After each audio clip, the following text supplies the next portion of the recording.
Hello বন্ধুরা, আমরা নবম দশম শ্রেণীর সূচকের একটি অঙ্কের সমাধান করব। এখানে একটি বহু নির্বাচনী প্রশ্ন দেওয়া আছে, এখানে 4টি অপশন দেওয়া আছে। তো এখন আমরা এটি সমাধান করে দেখব যে সঠিক অ্যান্সার কোনটি।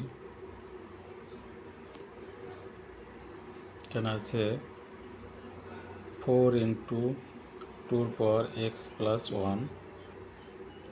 4কে এখন আমরা ভাঙাবো। 4কে লেখা যায় 2 square into 2 power x plus 1।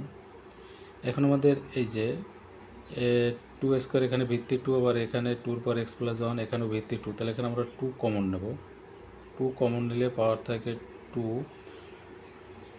সূচকের নিয়ম অনুযায়ী এখানে গুণ থাকলে প্লাস 2 কমন নিচ্ছে, তাহলে কী থেকে এক্স প্লাস 1। 2 পর এক্স প্লাস 2 প্লাস 1, তাই 2 এর 1 3, তাহলে 2 পর এক্স প্লাস 3, তাহলে 2 পর এক্স প্লাস 3 ক নম্বর সঠিক।